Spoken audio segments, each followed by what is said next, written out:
Good evening and as well good afternoon. So my name is Aurélien Orange from the Corax Foundation, co-director with Miss Urbanova, who might join maybe during the session. So we'll be hosting this match, first match in the group phase for two teams. We'll be debating over a topic they received a week ago. So this is the Egg Inter-University Law Debate Tournament, 8th edition, and we're happy to welcome first time one university coming from the US and for the second time a team, actually a university, but represented by a new team coming from UK.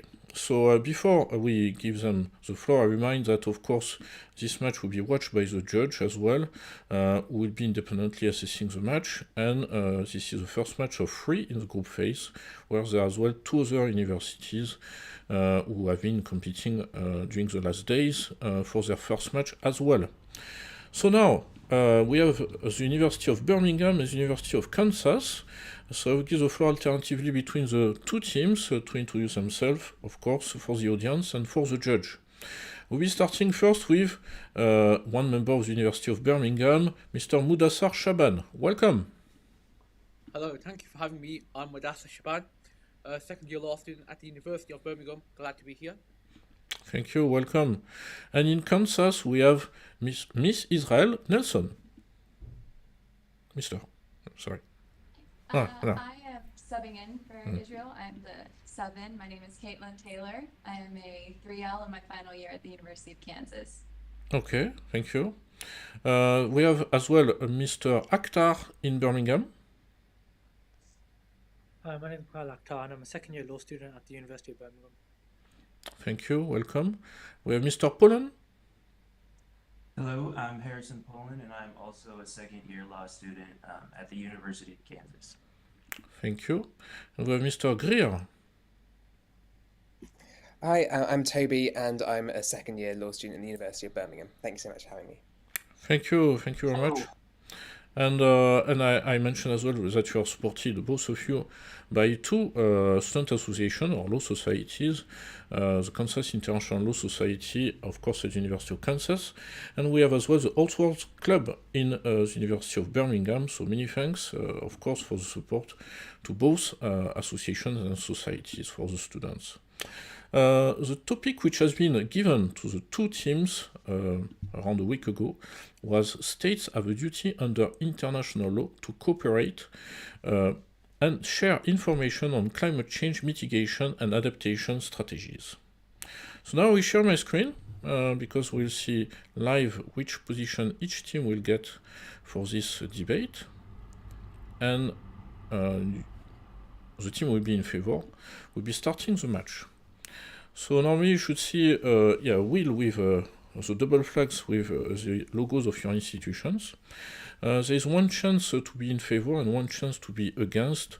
So now I will activate the randomizer and we'll know which team will be in favor, which team will be against the motion.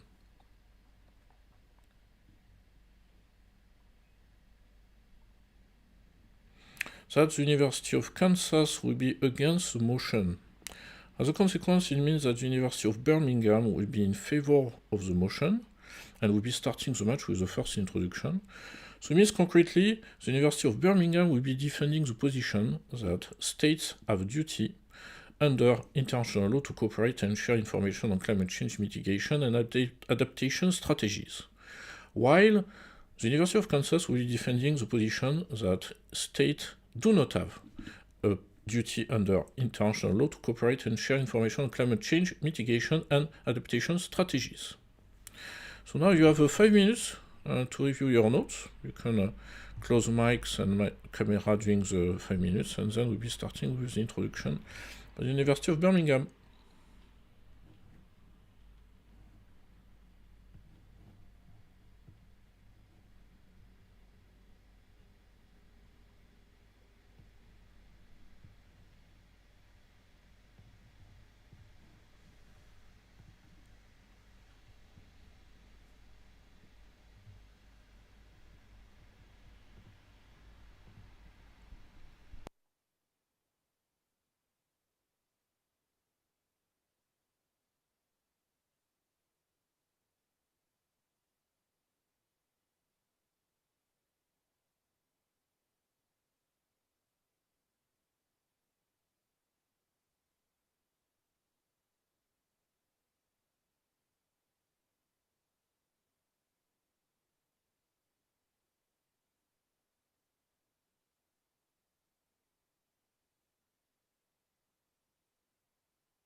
So it is done with the 5 minutes of preparation.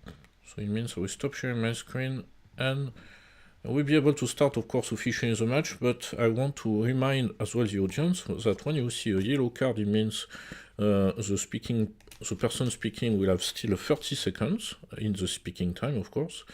And when you see a red card, it means that the time is over, the person can finish the sentence but may not start a new sentence because the judge might provide a sanction for this. So now I will give the floor to the University of Birmingham for the introduction. You have 4 minutes. Thank you, Mr. Lorange. Good evening from the University of Birmingham. The University of Birmingham stands firm on the fundamental principle states have a clear duty under international law to cooperate and share information on climate change and adaptation. We live in a world increasingly defined by climate crises. Natural disasters are no longer isolated events, they are growing global threats to societies. It fuels instability, it exacerbates existing vulnerabilities, and it leads to conflicts. Consider this. Rising sea levels are causing population displacement. Droughts are causing resource scarcity, and infrastructure is being destroyed by extreme weathers. To protect our citizens and indeed humanity, we need to embrace collaborative action. Our argument rests on 3 key pillars. First, robust legal foundations already exist mandating cooperation. Secondly, if states don't have a duty to share information, the consequences would be detrimental. And finally, international cooperation on these issues would naturally lead to better results in climate change mitigation. We acknowledge this duty is not uniform. The principle of common but differentiated responsibilities is crucial. Some nations possess greater resources and therefore bear greater responsibilities. This was affirmed in the 1992 UNFCCC Article 3.1, which stated that which was affirmed in the Paris Agreement. This principle stated that nations should contribute in a way that reflects their capabilities, but should have shared responsibilities. This is not a novel concept.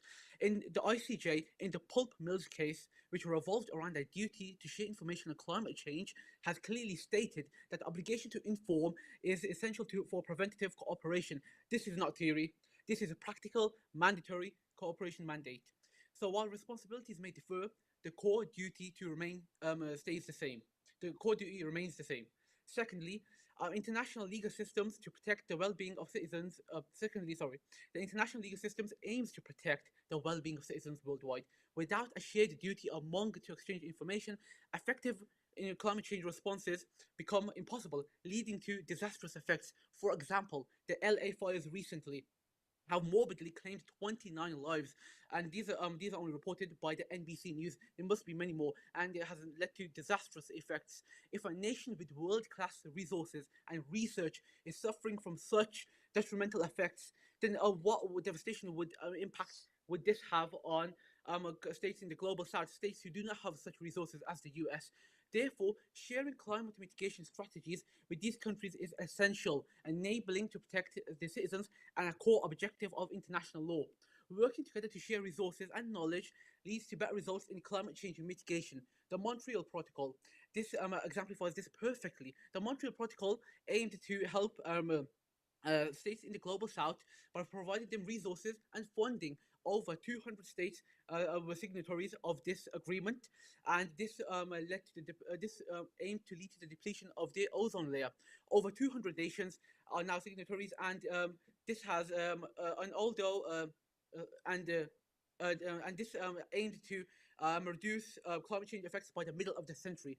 Scientists from many countries have worked together to figure out problems and find solutions. Wealthier countries have helped poorer ones to achieve their goals. This shows why cooperation and sharing information is effective. Doing things alone is much harder and costs more. The Green Climate Fund is a good example. In 2020 and 2021, the states did not meet the requirements to help the global south. This led to climate defects. However, in 2022, this was met, but this was inconsistent. This is why cooperation leads to better results internationally. Therefore, the urgency of climate change demands a unified global response. International law provides the framework, and security demands action. We urge all nations to embrace this duty and cooperation and to work together to safeguard our planet. For this reason, we defend the notion. Thank you very much. Now we hear the introduction by the University of Kansas. You have 4 minutes. Thank you for the opportunity. I'm Harrison Pullen from the University of Kansas, and we are arguing that states do not have a duty under international law to cooperate and share information on climate change mitigation and adaptation strategies. Now, first, we must address if there's international law covering this issue. And the two ways of finding international law for this issue, we must look to international agreements through treaties and customary international law. Now, our argument rests on the fact that no international agreement specifically creates a duty to cooperate and share information on climate change mitigation and adaptation strategies.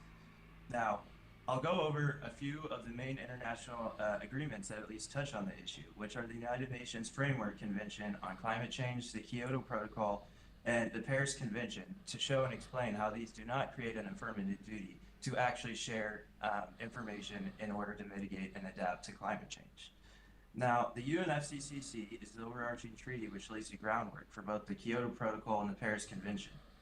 This convention is signed and ratified by almost all nations and addresses climate change and the responsibility to parties. However, it does not create a duty to actually share information on climate change mitigation and adaptation strategies. The main principles set forth in Article 3 are simply a guide, and the commitments set forth are all weighed against the individual parties' common but differentiated responsibilities and their specific national and regional development priorities, objectives, and circumstances, creating a condition to the commitments, which softens the commitments so that there's no duty unless the individual state weighs their options and decides that they'll actually share this information. Now, any information that is actually required to be shared is information about past actions or implementation of climate change strategies, goals, or past statistics. Future strategies are not mentioned as a requirement for disclosure. Now, turning to the Kyoto Protocol may have many signatories, but they do not create a duty to corroborate and share information on climate change mitigation and adaptation strategies for all state parties either. The Kyoto Agreement is only binding on developed nations, not developing nations. So it does not reach as far as the UNFCCC, and thus does not obligate all the countries of the world to do certain activities. Now, the Kyoto Protocol also only requires that the party take steps towards cooperation, and it does not create a duty to cooperate and share information on climate change mitigation and adaptation strategies. Turning to the Paris Convention, the Paris Convention is one of the most implemented climate change strategies treaties. However, it also does not create a duty to actually share information on climate change mitigation and adaptation strategies. Now, within the Paris Convention, there's a lot of provisions that use either shall or should. Any shall provisions are used for commitments, past statistics, or information, and things already implemented. Anytime strategies or planning is mentioned under the Paris Convention, it is preceded or included with a should provision. What this should provision shows is that even though the drafters of the treaty wrote shall in a lot of provisions giving states affirmative duties to do certain actions, they only wrote the word should when it was relating to sharing information to climate change mitigation and adaptation strategies. Now, there's no treaty widely enough to create a general duty for states that creates a duty to cooperate and share information on climate change mitigation and adaptation strategies. Now, looking towards customary international law, international laws are ones that are so widely accepted in practice that they are considered international law even without an international agreement. Customary international law needs state practice and opinio juris. With the opinio juris aspect, you need to be obligated by law. And with all these shoulds in all the Paris Agreement claimants, it shows that states do not have an obligation, feel that they are obligated by law. Thank you very much.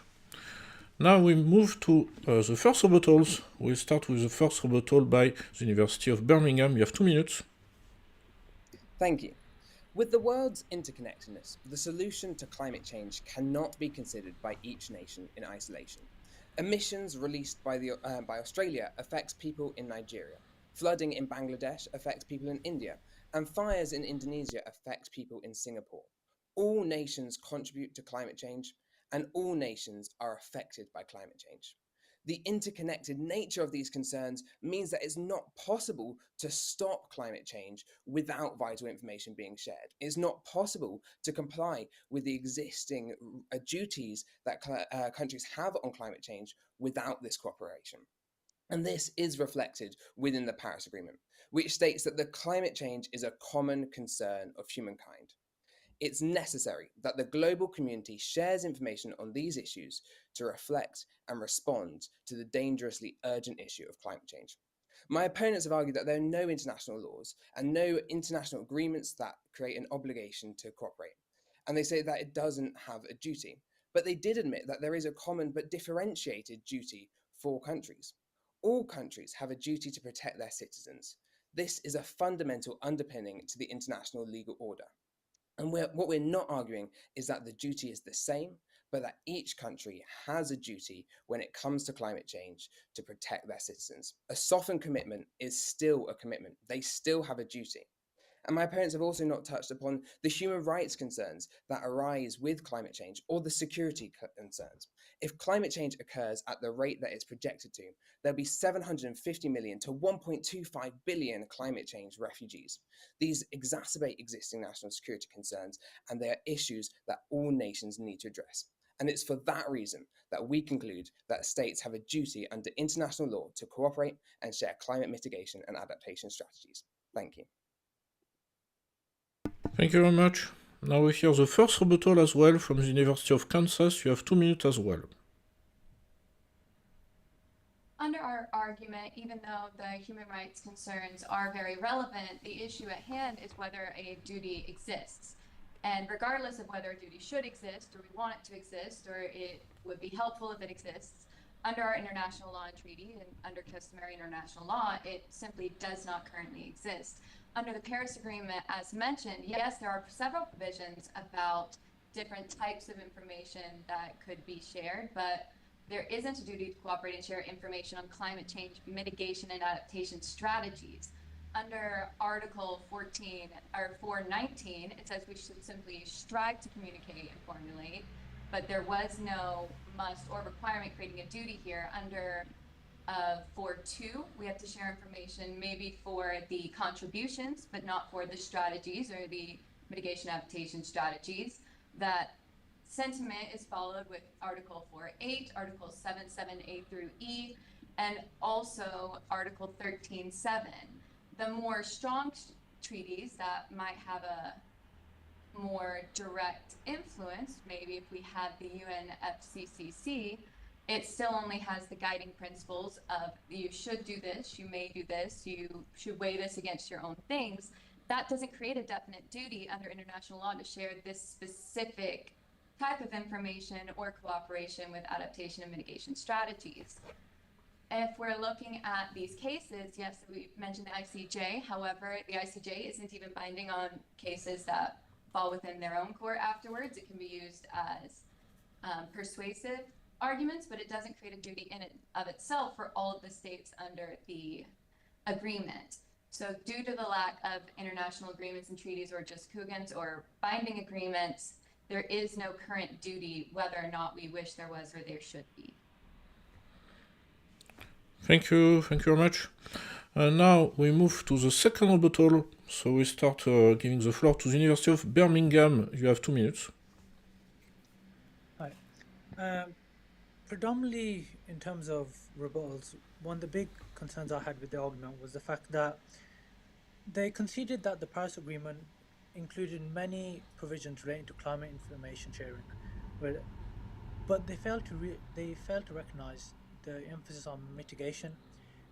If they recognize that provisions or sharing abilities are enabled within Paris Agreement, why else would they be enabled if it wasn't to mitigate climate strategies and climate issues? That it would make no sense for there to be cooperation on climate issues, yet no foreseeable goal in the end of it.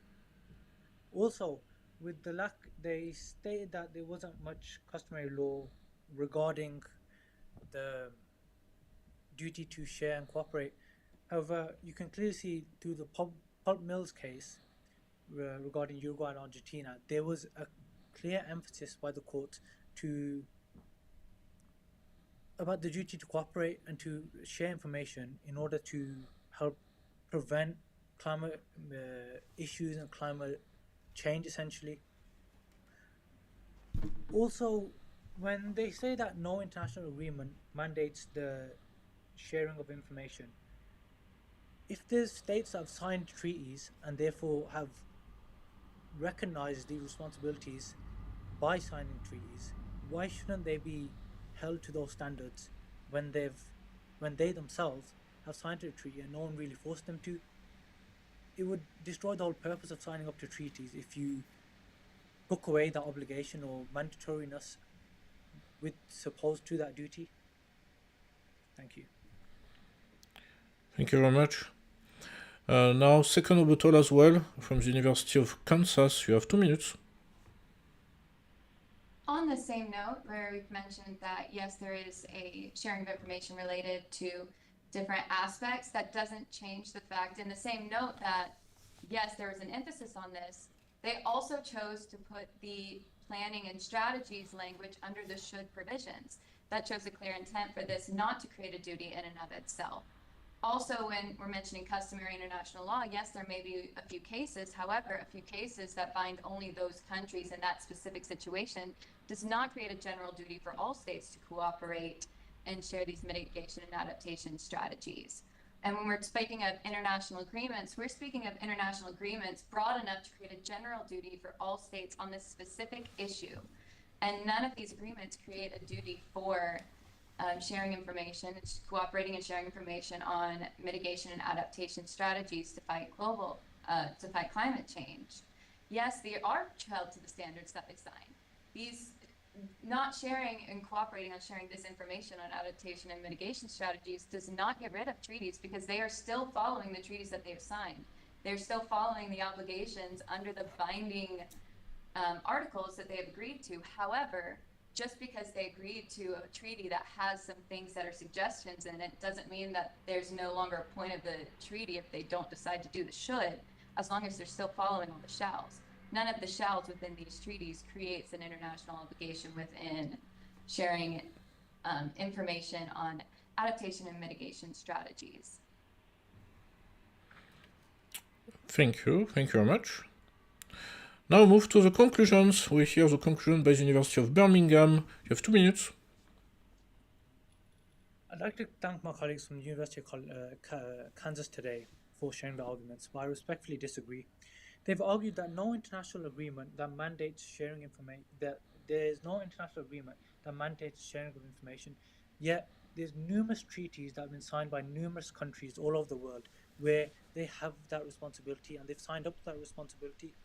Also, with regards to their argument about language specifics such as should and shall, as my colleague previously mentioned, the word should states that there's still a softened duty, which is still a duty essentially, and this is replicated within case law through numerous cases. There's not been a case where they haven't, around climate mitigation strategies, where they haven't mentioned the purpose or the importance of cooperation in helping dealing with this issue. With regards to our arguments, we've argued that there's enough of a legal basis that shows that a duty exists under international law. We've also argued that the consequence of this, if this duty was not enforced, would be detrimental among society. Similar situations to LA wildfires, more importantly to countries that don't have those same resources. Also, we have argued that international cooperation on this issue would essentially naturally lead to better results. Working together globally would naturally lead to better results. I'm sure we could agree on both parties would agree that the environmental situation right now is at its most intense. We require there's enough legal basis in the world to require us to all share, or states to share information on these climate mitigation strategies. And more importantly, the only way to mitigate mitigate this climate issue is through global action, and the only way global action occurs is through the sharing of information. Thank you very much. Now we hear the conclusion from the University of Kansas. You have 2 minutes as well. Although we understand that climate change is a very pressing issue in today's world, we also understand that creating international duties and obligations is something very significant. Treaty processes take years to conclude, and customary law is established not just in a day, but also in years. This shows that, yes, duties do arise, but they arise after significant efforts of parties showing what states need to do. Now, when we look at duties and obligations under under international environmental law, we see that there is some hard obligations that countries shall do, that they must do, and that is stuff like reporting their emissions. Anytime the treaties bring up anything talking about sharing information with other countries, it is still just a should. Now, understanding this premise, that is not giving a country an affirmative duty to do a certain act, the act of sharing information about climate change mitigation and adaptation strategies. Now, even if we do have a duty to cooperate under international law, it does not mean that that also means that we have a duty to share information. These are two different concepts, and each needs evidence to prove that there is an affirmative duty among states to do these acts. Now, if we also look at the evolution of the environmental agreements, starting with kind of the Kyoto Protocol at first and then moving into the Paris Agreement, we start to see a shift.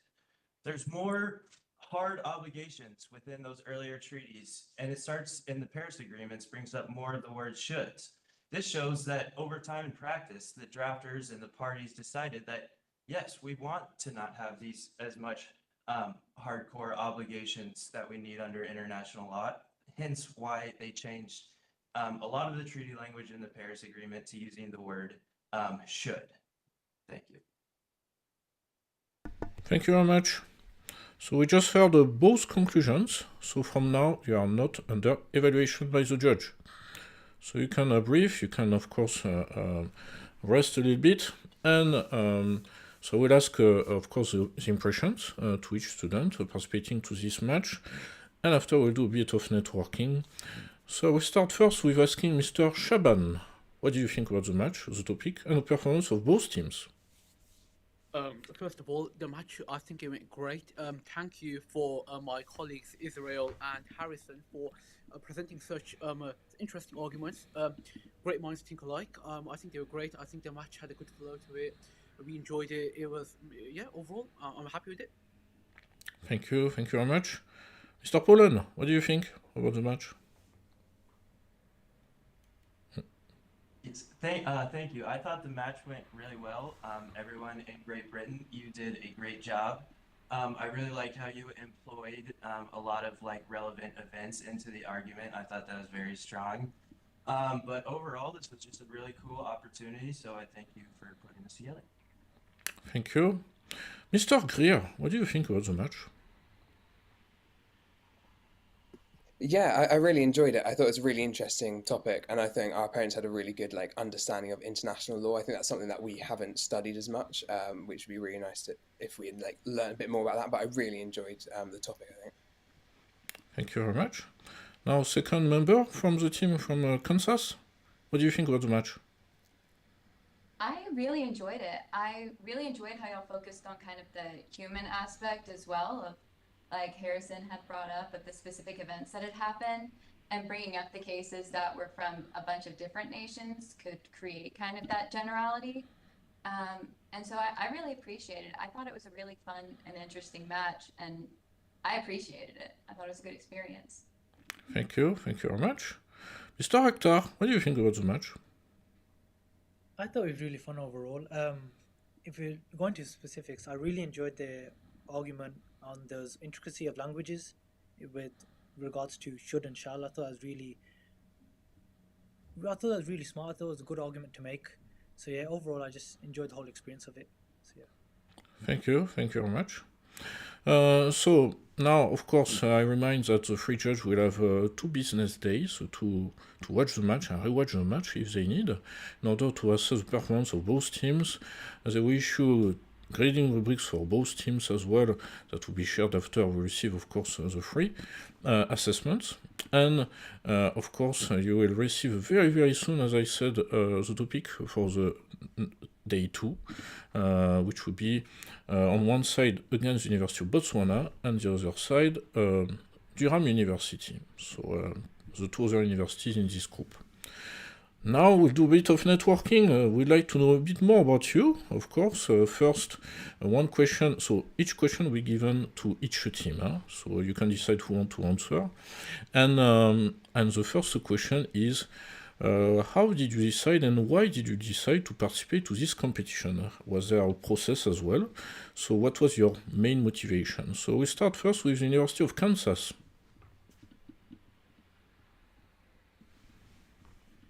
Yes, so the International Law Society was contacted, and us being us two and the few others involved with this are very interested in international law and always interested in doing any sort of international law competitions or activities. So once we saw this, we thought this was just such an awesome opportunity to compete in a school, and we're glad that we did it. Thank you very much. Now on the side of the University of Birmingham, how did it go? Here at the University of Birmingham, we take pride in advocacy and speaking competitions. And personally, I'm an aspiring barrister, and I really enjoy talking and competitions which involve advocacy. And this was a great opportunity for me and my colleagues, who also likewise enjoy such initiatives, to take part and network with people, with colleagues with likewise minds abroad, to hear their points of view, their perspectives. And I think it's amazing, this experience, this competition as a whole. Thank you, Mr. Laurent. It's an amazing experience it is. Thank you very much. I want to mention as well that last year, indeed, your coach participated last year to the competition, Mr. Moir. That we send greetings as well, because he might watch the match as well. So yes, for the University of Kansas, they are pioneers, so you are the first team participating, and we hope as well you will be helping more students maybe next year as well to represent your university as this international stage. So now a different question, which is a bit more cultural maybe. So let's say the first time the Birmingham team will come to the state of Kansas to visit Lawrence, for example, or your campus. What will be the first thing they should try to, they should eat, they should drink, or they should visit, I don't know. So some things we are very proud about. Listen, if y'all want to come visit, come on, it's fine. I would say if you want to eat, definitely the barbecue here is that's like what Kansas is known for. It's like the Kansas barbecue. I'm much more of the outdoorsy type, so if you want to know some good hikes nearby, or there's a lot of nature in Kansas, which is really surprising because it's known for being pretty flat, but there's mountains off to the side, and we're close to Colorado and Missouri and a bunch of other states. I guess for us, we're close for 6 hours, and so we're like, oh, it's a day drive. But yeah, definitely try the barbecue and do some of the nice hikes around here. It's so pretty when you get up into the mountains. It's just gorgeous. Okay, thank you very much. So now you know where to go in the US. And on the side of Birmingham, the first time the team from Kansas will come to Birmingham, what they should try, food, drinks, or nightlife, I don't know.